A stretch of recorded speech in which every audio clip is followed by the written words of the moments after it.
Well, we'll start it off. Well, we'll talk about today to tie it all back in it's about hiring for culture fit, right? And so I want to stress something. You as leaders will for sure recruit, you will have interviews, and you will be looking to bring new members into your teams and organizations. And we always get stuck with two questions internally when making the decisions. The first one is competency. Did I hire the right person with the right skill set for the job that I need done? And the second one, and the one most leaders and organizations don't place enough value is this person a culture fit? Right? Because we're so worried about the job and the task and the competency piece. Now, let me start there. And I'll tell you this: culture fit outweighs the competency fit all the time. Okay. The moment you place the ad out there, you've already communicated the skill set, the functional skill set that the person needs to have to join your team. And when they send you their resume, that's what you're looking for. You've already selected them based on their documented skill level or ability to complete that task. What you need to and focus on is finding out, is that person a culture fit? So that's the key. Okay. And so hiring the right person can make it or break it for your organization. Beyond qualifications, experience, culture fit is truly what will determine whether someone belongs in your organization and team, right? It's about alignment with your values, your work style, your team chemistry. You know what that culture is. And so when you bring them in, we have to be able to recognize that. So let's dive into, how do you evaluate it? How do you hire for it with confidence? So, what is culture fit? Right? Like, let's ask ourselves that question. What is that? And so, a lot of people believe that culture fit is a misguided belief, I should say, is that we believe that it is, oh, I like them, their likability in the interview. It's not about whether you like them and they're telling you things that connect with you. It's about what's their shared values? What are their behaviors? What are the ways that they support others around them and organizations that they've worked with before? So it means culture fit means this: will they thrive in the environment? Will they contribute positively to your team? And will they grow with the company? So do not confuse culture fit for likability, right? It's Mm. again, let me stress this again. It's about shared values.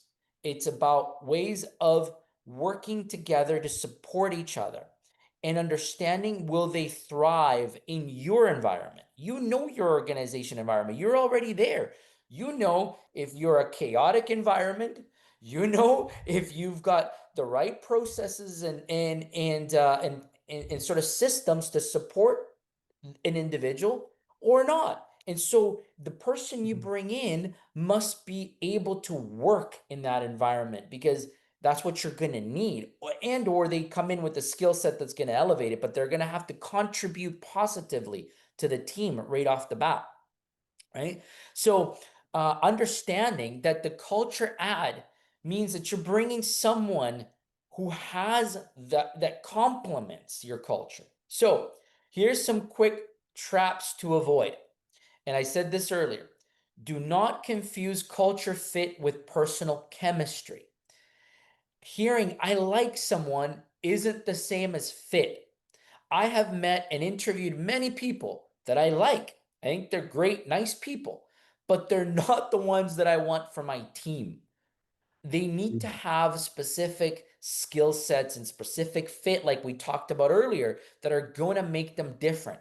So avoid hiring people that you like just because you like them. So let's make sure we capture that one now. Okay.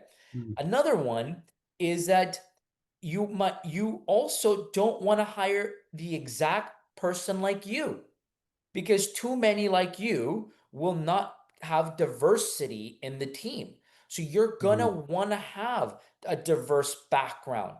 You're gonna want to have a good mix of people with different thoughts, beliefs, and experiences that are going to challenge the culture and improve the culture. Okay. So again, use some of those criterias that's going to help you identify the right culture fit for your team. Now, let's get into some of the questions. What are, because you might be thinking next, all right, Hector, you're telling us all this. How do I find out if they're a real good fit for me and for my team? Let's get into some of these questions. And to assess cultural fit, you're going to have to ask intentional, open ended questions. So here's some key ones for the group, and I'm going to tell you what they are, and I'm going to tell you why they work. Okay. So I'm going to start with the first one, and it's like this. So what kind of work environment brings out the best in you? You ask that to a candidate. Okay, this reveals how someone operates and whether they thrive in your goal setting environment. If they can't tell you what kind of environment they like to work in, then you've got someone who will require a lot of managing up front. And so that's a red flag for you. You're going to want to make Mm. sure you stay ahead of that, right? Identify that one in advance. Another one that I think it's important for any leader to ask in an interview is, tell me about a time you adapted to major change, right? Why is this important? Because if there's something that's constant in business, is change. Right? It's always changing. Businesses are always evolving, whether that's people, processes, or systems, change happens. So their answer will tell you how flexible they are to change and how adaptable from a mindset perspective they are to change. Because if they don't give you examples, then they're just giving you cookie cutter answers. Ask for the examples. What was it? What was the biggest change you had to adapt to, and how did you deal with it? How did you process it? What was the start to finish? Help them, like, get them to describe it for you. Okay. The third question that is critical for identifying that right fit, the right cultural fit, is how do you typically give and receive feedback? Mm. Feedback is critical in a healthy culture because it's the core of healthy teams. And so by asking this question and getting the individual to reveal the answer exposes emotional intelligence. Very important for building teams. Emotional intelligence. Can this person handle the criticism? Can this person handle the challenges that come within a team? So important for you to be able to ask that question and get them to give you like the feedback experiences that they've had, both positive and constructive. You want to hear that because nobody's perfect in life. So everybody has had to have a point in their life where they received critical feedback. Okay. The next one, and this is important for all of us, what Mm. motivates you beyond a paycheck? If they're just here for the paycheck, you need to know that. That's a red flag, right? They're not going to be a culture fit if all they care about is the dollar per hour. Because guess what? Like, we're all pulling on so many different directions. The dollar per hour piece is just not going to work long term. It's not going to build the right culture long term. And even if it's a salary, you might say, yeah, but I'm hiring for roles in a salary. Sure. But it's not about the pay that should be it. There should be the pay, of course, because we all got to get paid. But it's got to be beyond that. What's your mission? What's your growth path? What drives you? What's your ambition like? So let's talk about that. Let's make sure that they're hungry beyond a paycheck, right? And so that's important for us to be able to ask and get some actual answers provided to us. Now, I'm a team guy. I played sports all my life, and I truly love team environments. So I always ask, what's the best team you've worked with, and describe it for me. What you learn is how they value colleagues, how they value leadership, and how they value interacting in teams. So ask that question, right? Don't just ask, do you enjoy working by yourself as an individual, as a team? Because the answer will always be, oh, I love being part of a team. That's your cookie cutter answer, right? We've all heard that before. The question needs to go deeper. Tell me about the best team you worked with. Describe it to me. What did you like? What didn't you like? What was some of the fun points about it? Get really deep in that question. Okay. And then, these are some of those critical ones that I believe that everybody needs to really dive into when doing proper interviews and really understanding if they're going to be the right culture fit for your team and your organization. So, like let's play through some scenarios, and I'd like to just run through this one for you. Let's sort of go through it. So let's say I ask somebody, how do you like to receive feedback? And then I've got a customer or a candidate A that says, look, I'm fine with feedback. I just need to hear it, clear expectations. And if you tell me how you want it done, I'm good with it. Or candidate B that says, look, I prefer ongoing feedback. I like it whether that's informal or, if it's documented, but I like to have it ongoing feedback because it helps me adjust and it helps me grow. Which candidate would you prefer to hire? Candidate A or candidate B? If you said candidate A, raise your hand now. If you said candidate B, raise your hand now. Right, there you go. Right, you see the difference in the questions and the answers. So understanding, it's not just, hey, do you take feedback, positively, or tell me, how you take feedback. It's going deeper, explaining how those individuals accept feedback and how they like to learn from it. Again, there's no right answers, no right answers to it, but it's understanding what is important for your teams. That's the key component on this. Okay. So Willie, I know I've been talking a lot about questions and interviews, and really developed a really cool part at Willie's Trucking where you asked us to, as all leaders, you said, I'm going to challenge you all to go ask the core value questions in our interviews. And that helped us also define and learn about cultural fit. So can we maybe hear your story about how finding the right cultural fit, core value alignment helped, your businesses in the past? For sure. Yeah, that's once I learned this framework, how to do an interview with our core values, it just made all the difference for us to finding the right people for our team. And I actually have a set of our core values that we had at Willie's right in front of me here. And I'll just an example was our number one core value was genuine. And the bullet points underneath it are be real, no drama, no games, authentic and respectful. And so we would read through this core value and say, how can you relate to you?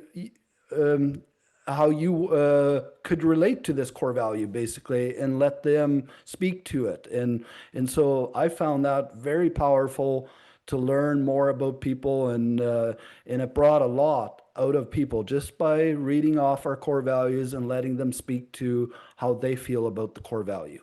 Yeah, I love that example, Willie, because we touched on the core value that said no drama, no games, be genuine. Tell Mm. me of a time when you had to deal with drama at work and how did you handle it, right?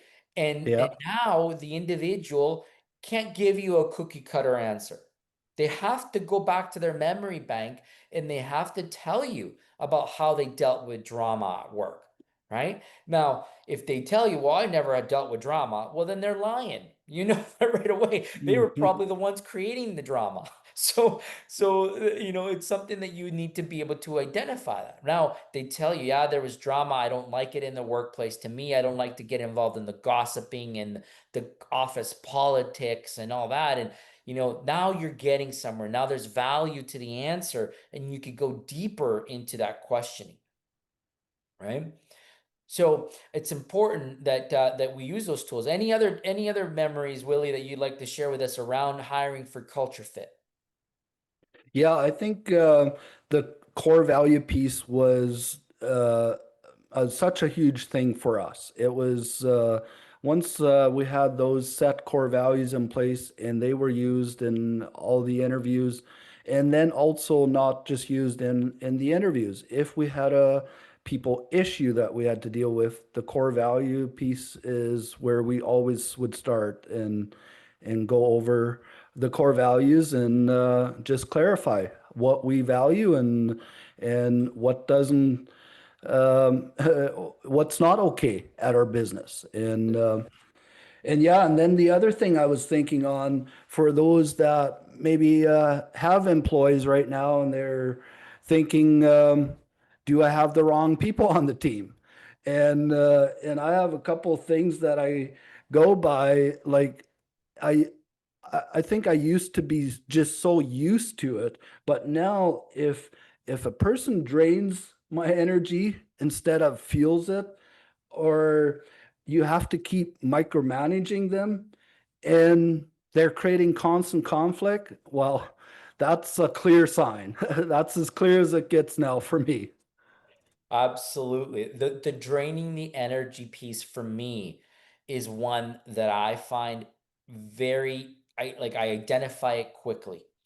Hmm. If they're draining my energy, if they're constantly a pain point, I put them into a box. And that box is going to be dealt with at some point. And I shared this in the past with some of you that know me. I have a quadrant that I have in all of my offices, and they go any of those people issues that go right into that my people quadrant. And we deal with those ones very fast. Hmm. Right? Awesome. Thanks, Willie, for sharing that. Now, I'm gonna wrap up this content around hiring and questions to ask during the hiring process by reminding everybody that hiring for culture isn't about filtering people out. It's about creating teams where people feel seen, supported, and set up for success. So we're going to be selective in who we bring in, right? But we're going to be very exclusive about those that come in. We're going to ensure that we raise the bar and that we maintain that bar raised for those that have been able to be fortunate enough to be part of our teams, right? That's the way I want to communicate this. Ask the right questions. We've talked about through some examples today, and we have a tool that's attached to the video content that will be dropping later this week that will have these questions documented for you. So you'll be able to print that document and you'll be able to use that in your next round of interviews that I'm sure you will have, right? And so now you'll be looking for culture fit. You'll be looking for alignment. And remember that culture fit makes everything else work better in your organizations, right? So we started off with understanding the value of culture fit over core competency and core trade expertise needed because culture fit outweighs that other skill set in the long term, right? So that's what I wanted to bring today, folks. And yeah, definitely open it up to the group for some questions and let's talk about pure application on some of these.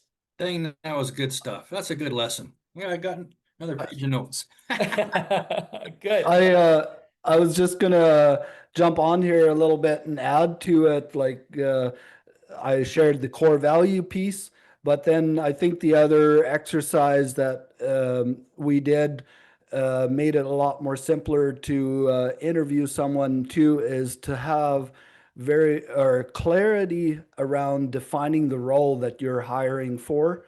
And then we had this thing where GWC it, gets it, wants it, and has the capacity to do it. And those are the tools you kind of have to look at after you interviewed and see still if that person you interview will now fit that role and GWC's it. That's And right. so that was kind of the full loop of hiring someone and making sure we're hiring the right person for the right seat and that kind of stuff. Hey, I Willie, what was GWC? Gets it, wants it? and capacity to do it. Okay, thank you. Yeah, Willie, that's right. That's a key point to ending in the selection process, right? You go Mm, through your interview, and then at the end of the interview, I think what you're reminding us of is that you always, as humans and as the interviewer, we always take notes on the candidates, right? And then what you're saying is a really cool best practice. Understand, ask yourself, did they get the role? Do they understand what they're signing up for? And then the W is for want it. Do they really want this role? Are they hungry? Are they willing to go through the learning curves and some of the challenges that the role will bring, right? Do they mm, want it, or is it just a paycheck? Right? That's what the want it piece helps you identify and clarify. And then capacity. So this is, do they have the skill set, right? Do they have the skill set? Do they meet the culture needs? All of that. You quantify it by doing a quick WGC, WWC exercise. And then you're able to quantify it and make a determination if you are going to hire that person or not. mm. Right on. I see we have Pam with her hand up. Pam, have you got a question for us for Hector or Willie or both? Yeah. So I have a background working at ATB. So I actually was the customer service manager for ATB in Lacrete many years ago. And even back then already, we were asking all the questions is tell me about a time, tell me about a situation, how did you handle this? Those type of questions.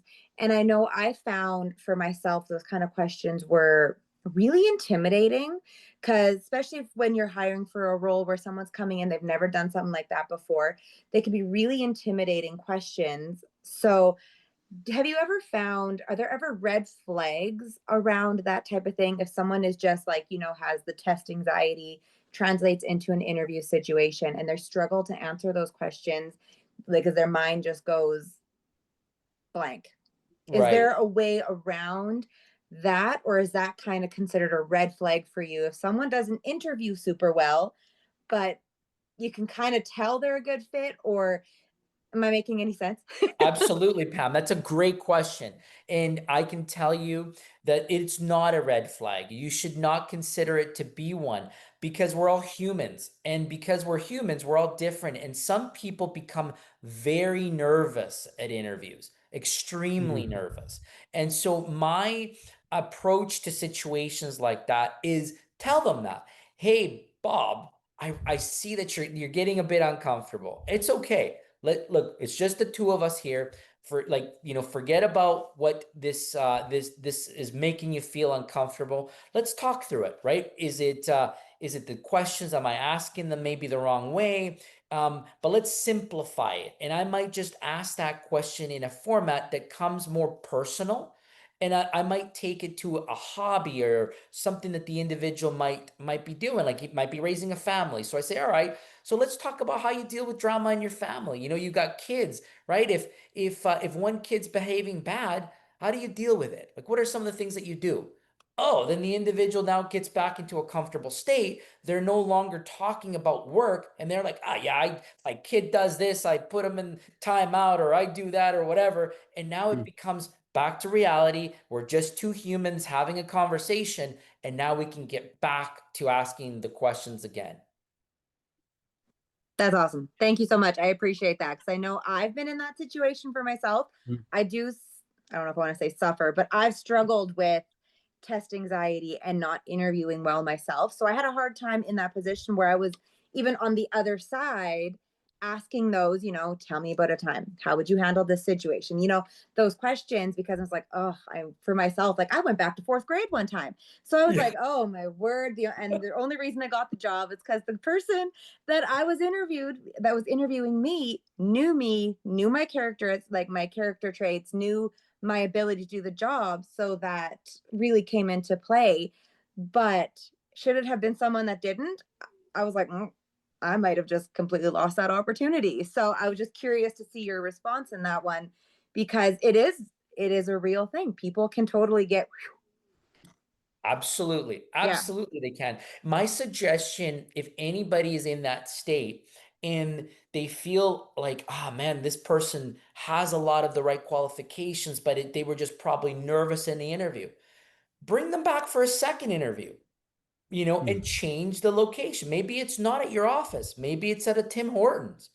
Maybe it's over lunch. So make it more personable, and so that the individual doesn't feel the pressure of the interview, right? And so those would be my suggestions, is we as leaders have the responsibility to be creative and be helpful in that selection process. So we're also making sure that we have to have some accountability and some skin in the game when we're selecting too. Yeah, 100%. Yeah. No, I And appreciate it. Thanks so much. Yeah, no worries, Pam. Thanks. I see Vlad has his microphone. He's unmuted. So are you raring to ask a question, Vlad? Yeah, I have actually I have a question. Hector, what do you think if it would be a good idea to kind of using situational questions and integrate those cultural fit questions to that? For example, if you're asking like someone, hey, you're describing a situation that needs to be solved and that needs troubleshooting, and then the person is answering you how he would do it or how he did it, right? And then you're asking, okay, so was it any drama in your team back then, or what if someone gonna tell you that it's not gonna work or something like that, right? Or and at the end of that question you can ask, like, what if after that you are getting a feedback from your boss saying that it could be done differently, how you going Oh, to react yes. to that? So, Yes. and it's like one question, but could be I could receive like lots of answers for. You could. My caution with asking such a long question with very different situations is that you might miss out really the fine details of what you're trying to unpack. So my suggestion would be, start with first the problem solving scenario question. Okay, Mhm. ask that one. Deep dive that. Give it enough time to understand the problem solving thought process. What happened? How did they overcome the challenges of decision making in action, right? You get that question solved and answered. Now you talk about the feedback. All right, you solved it. Great job. Your boss just came to you and told you, hey, that was okay, but I would have done it this way. How did you Yes, take that? exactly. Now you hit on, how do they receive feedback? What do they do with it? How does their morale get impacted? Do they see it as like, I just got beat up, or do they see it as a challenge, right, to improve? Now you can hit on that one. My suggestion would be, split it so that you give the person ample time to answer as much details as possible, but you still get all of it done. You still ask all of the points and all the questions. It's just a little bit more clear for the individual. Mhm. Okay, yeah. Okay. Thank you. Thanks so Awesome. much. That's a good one though. Great question, Vlad, because you do see some of those in interviews and you get all these really wide answers, and the individual might be sitting there like, did I answer the real question? What's the Mhm. real question you were trying to ask me? And then they might walk away from the interview more confused, right? Okay, The yeah, gotcha. goal is the individual walks out knowing exactly what the role is and knowing what company culture they're going to come and join. That's my goal as the person interviewing somebody. Okay, yeah, thank you. Thanks much. Yeah, no worries, bud. All right. Who's next? Oh, Grace, there we go. Yeah. Actually, this is not a question, but I something that I want to put it out there because it got stuck to me when I first heard it. So this was my very first job, and when I was doing my performance review on the 6th month, and the supervisor told me that, well, we didn't hire you because of your skills, because I didn't have any experience back then. She said that we didn't hire you because of your skill, but it's because of your attitude and how you handle things.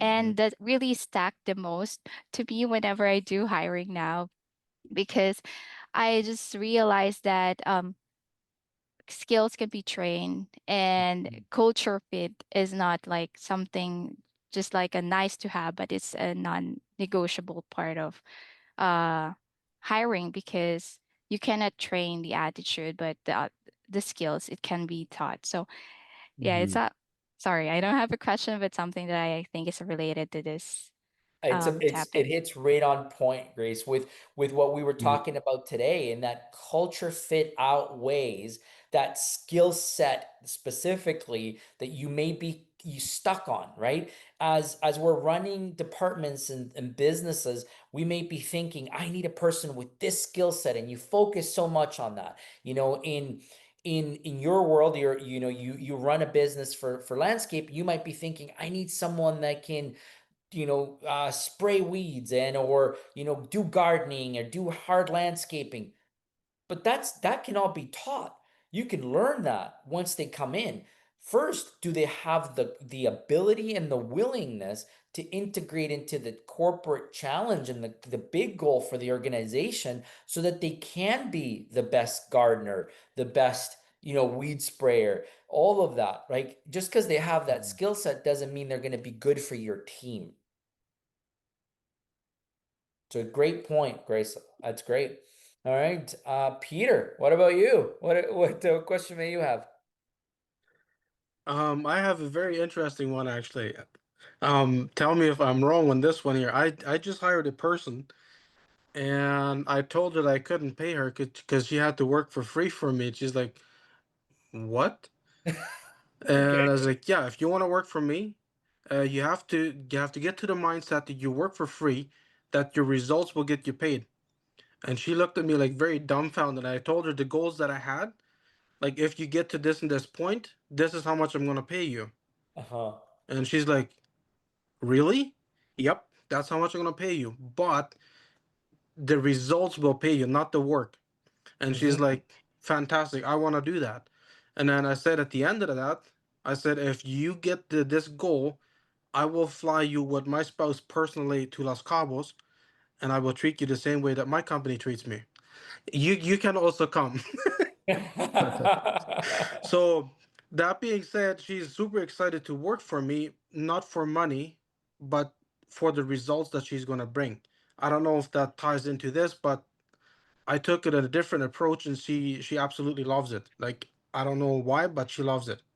Yeah. Well, I think what you focused on in your interview style and your questioning was, what's the motivation, right? Is this individual motivated through execution of sales targets, or whatever you're driving from your organization to get the end result accomplished? And is that person extremely hungry? Because they have to be hungry and motivated if they're going to be coming in at $0 base, and this is going to be purely commission and purely result driven. So you focused on that. There's nothing wrong with that. You hit on that piece.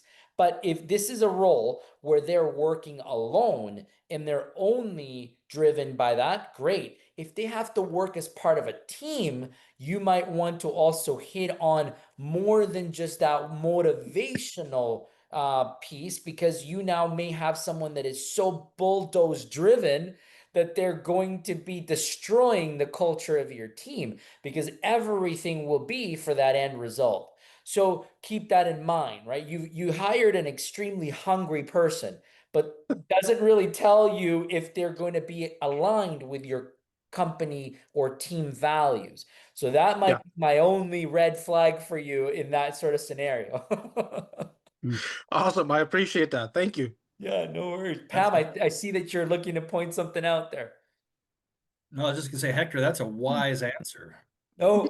No, I was just gonna say that's the Peter Peters way. It's unique, it's special, it's only Peter can make that scenario appeal to people. Oh, He's there you very go. special in that way. Love it. Good stuff. Good stuff. Who else do we have on the call, Al? Well, Because I we've got Cecilia with us, but remember she was driving. So Cecilia, you've been listening to us. If you've got a question and you think you can handle it on the road, we'd love for you to chime in. You don't have to turn on your video. And we've got Mike Bruce with us as well. So Mike, we haven't seen you today, but maybe if you've got a question or a comment, we'd love to hear from you as well. Cecilia, I just saw that you unmuted. Yeah, I'm still driving though, but yeah, no, I'm good. I've been listening, and I don't have a real question, but I did when you guys were talking about the part of when you interview someone, that person might be nervous, and you need a second interview and that kind of thing. I think that's very important because I am a victim of that. Like in my interviews, when I'm interviewing for a job, I have a really hard time selling myself, talking about all my accomplishments and this and that, because I am very team oriented type, Oh, we did this, we did that. Like, I don't like to say I did that, I had the idea for that, or things like that. I had a hard time like that. So then sometimes that can come across negative. And I think it's important that people, yes, when someone is it's obviously good, the experience and the spirit and the attitude and the skills and everything shows in the right direction. But I think it's important that you use your gut feeling sometimes, because it does it can add value when you're making your decision. Totally. Great point, Cecilia. And it's important, like we talked about, you don't have to make the decision off of one interview. Bring them back in, talk more about it. It's Yeah. from it's it's like the saying that we talked about a few weeks ago goes, right? Hire slow, fire fast. Yeah. And so take your time, bring him through 2 interviews, 3 interviews. Listen, you bring them in for 3rd interview, they're committed, they want it, because they wouldn't show up for 3 interviews, right? Right. And so therefore, and by the 3rd interview, they now are comfortable talking to you. That nervousness of the first interview, went away. I've had interviews, where someone was like, "Oh, I've got my kid with me." That's okay. Bring your kid. Let's go to a McDonald's and let your kid play in the play area while we chat. And it's just about getting to know the individual, talking about fit. Before we get into the other stuff, the nitty gritty. I need to know that when shit hits the fan, you're going to have the right attitude and the right work ethic to stand side by side with me and hit that storm and not run away or make excuses. Like, that for me is more important, right? And so that's why I like to have those 2nd, 3rd interviews. But getting nervous in the job is normal. It's something that nobody should feel like, oh, that's a complete red flag, and get rid of them because they didn't interview well. I caution you with that one strongly. Now, Mike, I saw you unmute real quick there for a second. Did you have something you Yeah, wanted to come in with? Go ahead. yeah, just a quick one. What are your guys' thoughts on applying like a psych test based on our values of the company into like an Indeed ad, just as like a pre-screening to see if, just to narrow it down a little faster? Yes. Great question, Mike. I've seen those. They're like personality trait type questionnaires, right? And then it does give you a sense of the natural state of the individual and what motivators they are. I think it's a great tool.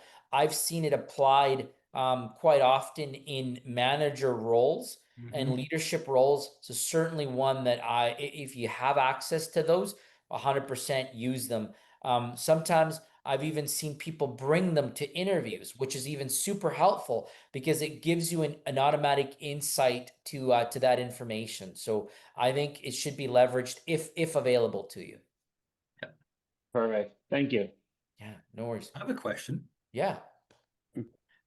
So what would you recommend we do? Let's just say after today, we've learned this lesson and we realize we've got somebody on the team that isn't a cultural fit and doesn't have our core values alignment. But we hired them before we learned the lesson. What do we do? Well, yeah, that's where we go back to our 60 and 90-day review, right? Like that we talked about. Where it's already after the interview, you've already got them on the team, and you're starting to see those red flags. We talked about role realignment, ensuring that we actually use the probationary period, because as we talked about before, how many of us hire under that and never apply it. Yeah. Right? And Never apply it. And so we on our own, by our own accord, like handcuff ourselves. We forget that we have that tool to our exposure, right? And for us to use. Yeah. Willie? And Hector, I think one thing that you did at our company where you sometimes brought in an employee to come and put in a shift before we hired them. I think that was a great way to get to know them better too. Absolutely, Willie. And that is a practice that we still do, that I still do today. Mhm. Wherever I go, I always ask an employee, and this is when I'm serious about them. After we've had a couple interviews and a couple coffees, and I say, hey, what if you come hang out at our office for a couple hours? Come hang out. I want you to learn the environment. I want you to learn the people you're going to work with. And I want you to see and hear some of the challenges that they're going to face. And if you like it, then we're going to bring you on. We'll pay you for your time. And if this isn't for you, then I'm going to give you a gift card for your time for coming out. Oh, I love that. That's a great idea. Yeah, and you did that many times where we hired a dock worker or whoever, and Jesus came and checked it out, and a lot of times it worked out. Yeah, yeah. And sometimes we got a good feel for the individual, right off the bat. Cecilia and Vlad, that you guys are using that today at Northwest. Well, I see we are at 2 minutes to the hour. And so, Willie and Hector, do you want to leave us with some final thoughts? Do you want to give us a homework assignment to challenge us with? Do you want to give us a teaser for next week? We'll let you wrap it up. You got a minute each. Yeah. Go ahead, Willie. Yeah, for me, I think what really can you still hear my end Yeah, is nope, cutting out?